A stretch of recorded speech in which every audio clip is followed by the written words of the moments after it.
Hello, everybody, and welcome to this special bonus release edition of Real Life, Real Crime, the podcast. And as always, I'm your host, Woody Overton. So what we're doing, y'all, is saying thank you to everyone for joining us and making us such a success. And last night on our Real Life, Real Crime Friends, Fans, and Crew Facebook page, the private page, we've passed 1,000 members. We also passed 82,000 downloads yesterday. So as promised, I said I would unlock one of our patron episodes that's in the vault for everybody. So this episode is to say thank y'all, and I appreciate you. And we are going to be having new audio starting this week coming, but this section I'm recording for you now is new audio. But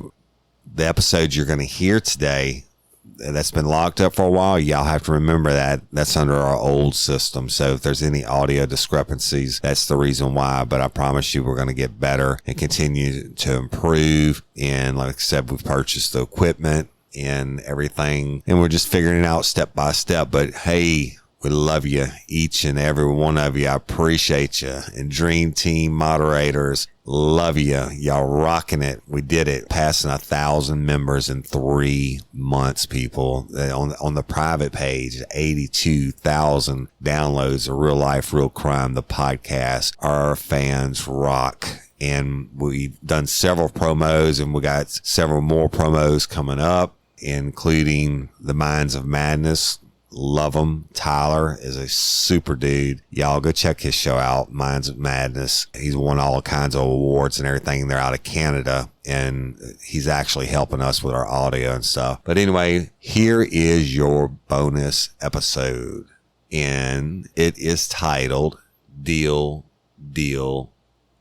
Gone. Thank y'all. Love you. Until next time, don't let me catch you down on Murder Bayou. Each episode of Real Life, Real Crime, the podcast, will contain descriptions of acts of violence or of a sexual nature and are for people that are 18 years or older. Heed my warning, people. I do not get the facts of these cases off the internet or from some television show. These facts I'm retelling were presented to me by the victims of the crime or the perpetrators who committed the crimes. My descriptions of the crime scenes are what I saw with my own 2 eyes. If you are going to get offended, turn this podcast off now. Thank you.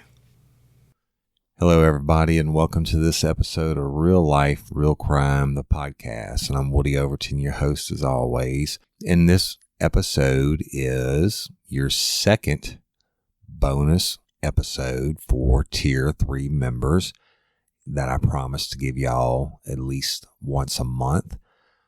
And in this episode, I'm going to be telling you the story of a true bad guy in his own way, and his name is Jamie Cooper. Jamie Cooper was a African American from the city of Denham Springs, Louisiana, and that's in Livingston Parish. And it's the biggest city in the parish, and now it's really, really big. But I'll bring you into the story. On August the 5th, 2004, the Livingston Parish Special Response Team got a request for assistance from the Denham Springs Police Department. Now, 2 different jurisdictions, and of course the sheriff's office supersedes all the city jurisdiction in the rank of authority, if you will. But the Denham Springs had its own city court and stuff like that. But Livingston Parish was like 95% white at the time, and inside the city limits of Denham Springs there was an area that was predominantly black or African American, and it had a street running through it named Rodeo Drive. And it was notorious for crack dealing back then. And again, this is right when meth was kicking off. And eventually meth would become so big in Livingston Parish that the crack dealers would have to get on welfare. because the meth just shut it down. But back then, it was still very, very strong in this area. Now, Denham Springs couldn't keep up with it, and they had a pretty good police department. It was small, one detective. It was Patrick McNabb at the time, and there was only so much that they could do, right? You turn into the hood in a police car. Now, the hood was probably Rodeo Drive area, that's what I'm talking about, was probably maybe 4 or 5 blocks long and maybe 4 or 5 blocks horizontally. So it wasn't that big, and it was in the middle of the city. There's no way. There's only a couple streets you could turn on to get into it. And there's no way you're getting in without being seen. So they were having crack epidemic, and they couldn't catch them. Denham Springs Police Department just couldn't get the guys because they knew who was on duty when. The bad guys, I'm talking about the dope dealers. They knew who was on duty when. They had lookouts that when a vehicle turned to the neighborhood, the dope dealers hid their stuff. I mean, they just couldn't catch them, and it was really, really bad. It was bad enough that they called Sheriff Willie Graves, who was our sheriff at the time, and asked for assistance from our special response team. Now, I was on the special response team. Jason Ard, who is now the sheriff of Livingston Parish at this current day, Jason Ard was head of the special response team, and Sheriff Graves called him in and said, "Hey, look, we got a request from Denham Springs PD. Rodeo Drive's all acting up again. The hood's up, and we need to go shut them down. Let's go police them," right? And it was kind of a running joke back then that we would hit the hood every once in a while, whether it was in the one in Denham or the one in Walker or the one on the east side of the parish. I mean, when I say we would hit them, we'd go in there and just shut them down. In Denham Springs, they called us the Men in Black. That's what we wore, the special response team, a dark navy blue uniform. And they knew the term on the street was, oh shit, when the Men in Black are here. They knew they were about to get policed correctly, if you will. So sheriff calls Jason in. Jason calls the SWAT team in, or special response team in. And we develop a plan. We get in some unmarked vehicles and go hit the hood, right? We're going to ride around, spot people, jump out on the dealers that are dealing in the street, etc. Now, Jason, really, really good guy, a really good friend of mine, and really great leader of men. And he knew of one of the dealers that the Denham Springs Police Department was complaining about, and his name was Jamie Cooper. Jason had arrested Jamie numerous times before. I mean, he said, I know where he lives up on Maryland Street off of Rodeo. So we knew who he was, or at least Jason did. I'd never met the guy. And so anyway, SWAT team plans up, break up into teams, etc. And we were in a van, an unmarked white van. It was me and Jason Ard. I said Jason's the sheriff now. And Denny Perkins. And Denny Perkins is another excellent cop. We worked everything together from the street to detectives to SRT, etc. And anyway, Denny's just a great guy, a great cop. And then we had an officer or corporal from Uniform Patrol with Denham Springs Police Department, and Paul Coleman, I think his name is, that was with us. And so we're cruising through the hood, and the windows are tinted out. Nobody can see who's in there, etc. And we turn onto Maryland Street, and we saw a vehicle, another van, parked in the street, and there was like in the middle of the street, right? Or stopped. I shouldn't say parked, because I think the driver just had his foot on the brake. And there was a black male leaning through the window, and due to my prior knowledge, I mean, it appeared to be a hand-to-hand drug deal, but he didn't pay any attention to us, right? And he did the exchange, or what could have been the exchange. And he turns around and starts walking from the vehicle. And Jason's like, that's him. That's Jamie Cooper. That's him. So we bail out, and we're walking up to Cooper, and he had his back to us. And then as he turns around, it was still on the edge of the street. It wasn't in a yard or anything like that. He had 2 folding chairs. He turns around and sees his eyes go, oh shit. And he sits down immediately. He sticks his hands underneath his legs. Well, shit, I don't know if he's got a gun or what the deal is. So I drew my pistol and like, show me your hands for officer safety. Show me your hands. And he wouldn't comply. And so we approached him. I'm like, hey, dude, you better show me your hands. And all of us were given the loud verbal commands at that point. I told him to stand up, show me your hands. And finally, at the last second, he stood up and raised his hands. And as he did, 2 bags of crack fell out from behind him. So we took him into custody and advised him of his rights, and he was under arrest, and then booked him into the jail for possession of cocaine. And I did the standard Louisiana State Police Crime Lab evidence form to submit the crack cocaine to be positively tested for crack cocaine, right? And that's it. So that night, I don't know, we probably arrested 15 people, and we just hit it so hard for a couple of nights that people quit going in there, right? Everybody knew we were coming, and we were in there one way or another. And another job accomplished for the special response team. So time goes by, and Cooper decides he's going to go to trial on this possession of cocaine. Well, the one thing his lawyer tried to do the morning of the trial was to have a motion to suppress my seizure of the cocaine. And he tried to say that I unlawfully made him show his hands, etc. And they didn't hear on it. The judge said, look, we're fixing to have the trial, and it was a bench trial, the judge, and fixing to have the trial, and I can rule on it in trial or whatever. And they approached the bench and talked about it, and then I didn't hear anything else about it. I went to the trial, and I testified exactly the same thing I just told y'all. You know, it's a high traffic, dope area, crime area. We were there for that specific reason. We had intel on Cooper also, even though I had never seen him before. The only reason you walk up to a vehicle that's in the middle of the street and put your hands inside of it in that area at that time of the night, I think it was like 10 o'clock at night, is making a dope deal. And the guy drives off. We get up on him.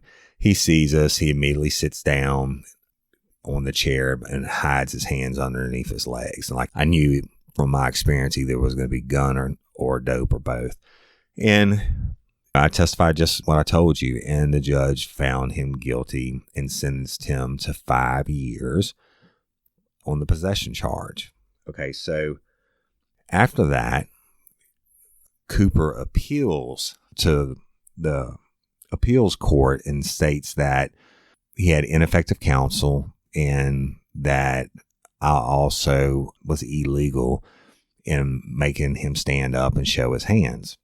And the appeals court comes back and states no, that due to the location and my experience, etc., I wasn't placing him under arrest at that time. He was hiding his hands for a reason, and for officer safety, etc. I did the right thing. So they upheld my part of it. The motion to suppress was denied. And the ineffective counsel was, he was claiming that his attorney should have had the motion to suppress ahead of time. That was denied, etc. So you think that's it, right? Jamie Cooper goes away for 5 years, and he's doing his time, and the Court of Appeals denies his request for relief, saying that I did shit wrong and that his attorney did wrong, right?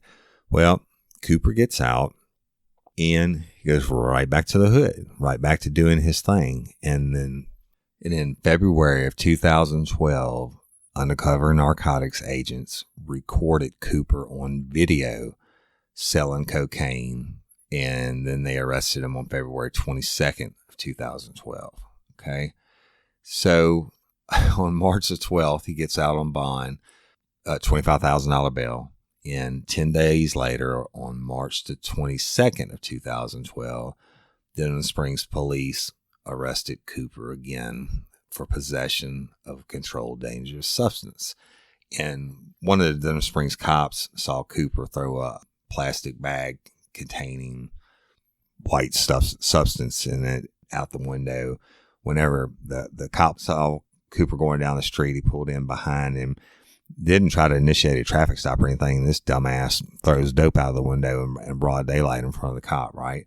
So the cop gets the dope, and they stop Cooper, and shit, they arrest him again. So Cooper decides he's going to roll the dice and go to trial again. Well, unfortunate for him, he had two things against him. One, the prosecutor, David Guidry, who is a veteran and a super guy and a hard-ass prosecutor, was prosecuting, and David he didn't play with stupid criminals, right?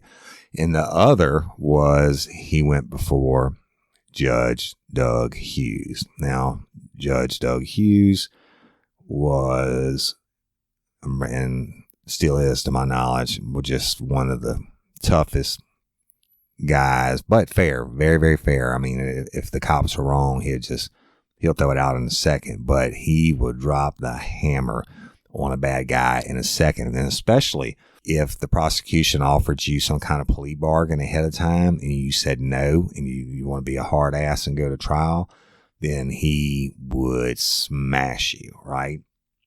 So they couldn't work out a plea bargain, right? And then you got Cooper, who just got out from doing the initial 5 years on my case, and then he's right back in the streets slinging dope, destroying lives, and he gets arrested, gets out on bond, and like 12 days later he gets arrested again. Same shit, right? I mean, he's not going to change.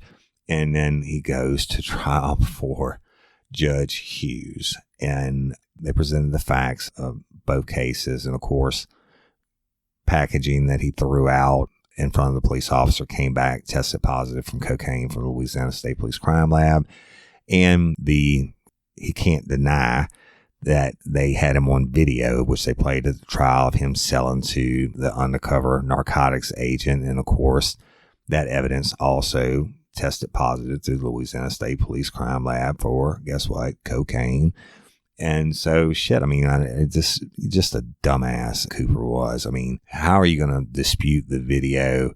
And, I mean, you could maybe dispute the officer's evidence of you throwing the dope out and him picking it, but how in the hell are you going to dispute the video of you selling to an undercover narcotics agent? So I guess he thought he would win on appeal or whatever, but he sure as hell didn't think about what the full ramifications could be, right? So he's found guilty on both counts, and there is a sentencing date. Cooper draws Judge Hughes, and everybody knows if the district attorney offers you any type of plea bargain, you better take it, because if you go to trial and you waste Judge Hughes' courtroom time and he finds you guilty, you are going to get slammed. He's just going to hook you up. So he's on trial, or going to stand trial the next day, for distribution of Schedule II narcotics, was just distribution of cocaine. And that's him selling to the undercover agent on tape. And then possession of a Schedule II controlled substance, and that's for the dope that he threw out the window in front of the police officer. Well, he waits until the day of the trial and decides to change his plea from not guilty to guilty. And now he's thinking he's going to get like a slap on the wrist or whatever, or he's going to get a sweet deal. With this time, David Guidry's like, fuck it, I'm not offering him shit, and told Cooper that. He said, you had your chance and you made me prepare for trial, and it is what it is. You can change your plea and go before the judge. But Cooper really, really, really, really didn't want to go before Judge Doug, right? And so he changed it, and he went in and pled guilty, and the judge had to read him what the sentencing guidelines could be from the minimum to the maximum, et cetera, and was he freely and voluntarily entering the plea of guilty? And Cooper said yes, and he said, what'd you do? Cooper had to say on the record what he did, and he said, I sold dope to narcotics agent, and I threw dope out the window, cocaine out the window. And Cooper's a cocky fucker. He just thinks he's going to get another 5 or 10 years or whatever. But Doug Hughes says, okay, Mr. Cooper, you have charges over many, many, many years. You just got out of prison. You appealed that process on 5 years. So I'm sure you're going to appeal this process on this case, but I'm going to give you 30 years at hard labor for the distribution charge. And so you can appeal it also. I'm going to give you another 5 years for the possession charge of cocaine to run consecutively. That means he had to do 35 years, 30. And then once he finished the last day of his 30-year sentence, he had to start a fresh 5-year sentence. And Judge Hughes said it's because of your prior convictions and you're not going to change your ways. And David Guidry, the prosecutor, says Cooper received the maximum possible penalty due to his multiple prior offenses. And, that's a hell of a long time to do for some cocaine, right? But Cooper was a career shitbag, and he has appealed, even though he entered his own guilty plea. He's tried to appeal and everything's been denied. So he's doing 35 years. And he was sentenced on February 7th of 2013. So do 85% of 35 years and you're hitting like 30 years. So he'll get out in 2043, something like that. Shit, I'll be dead by then. So he probably will too. But that's it. That goes to show you that not all of our stories will be about homicides, etc. But I do like to do dumb criminals or career criminals and people that really get their sweet justice. And this guy really got his. And he's thinking, oh, fuck it, I'll hold off and they'll offer me a better plea bargain. And then when they didn't, and he took the chance and went in there and pled before the judge, he's thinking he's going to get a slap on the wrist. And Judge Hughes gave him the maximum on both charges. And that's one of the rare times I ever saw that a dope dealer get that much time, the maximum, especially when he pled guilty.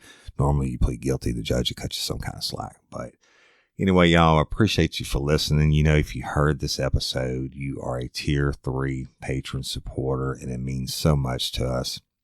In your support and your pledge helps us do these episodes and be able to spend more time. And don't forget to use your hotline number. And if you want merchandise, you get 30% off in the store. If you buy a shirt or something, it almost pays for the $10 a month that you're donating. But I appreciate you. And I know my wife, Cindy, appreciates you. And I just really want to thank you and each and every one of you. I hope you enjoyed this episode of Real Life, Real Crime, the podcast bonus, or we should say lagniappe here.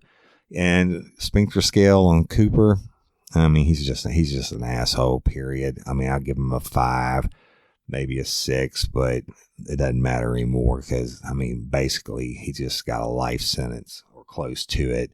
And he's never going to get out. But if you have any comments about that, let me know. And if you have any complaints, let me know, because we're going to continue to strive to be better in our content and our editing and our format, etc. And we have a lot of new exciting things happening.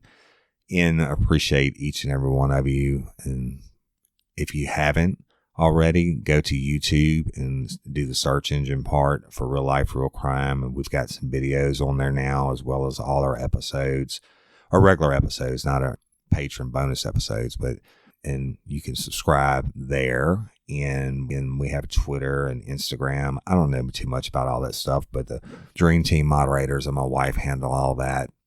But if you have any questions or whatever, just give us a shout out. And we appreciate those of y'all who called in and used the hotline number. It's awesome. Everybody likes it. We had over 1,000 downloads in less than 15 hours on the one release yesterday. And we just hit 40,000 downloads today. Now, we didn't launch our first episode until February the 9th. So that's February to March to April. Not even, 2.5 months, 40,000 downloads. It's unheard of. But thank y'all for your support. And we love each and every one of you. And don't be like Jamie Cooper. Let me get you down on Murder by You. I'm Woody Overton, your host of Real Life, Real Crime, the podcast.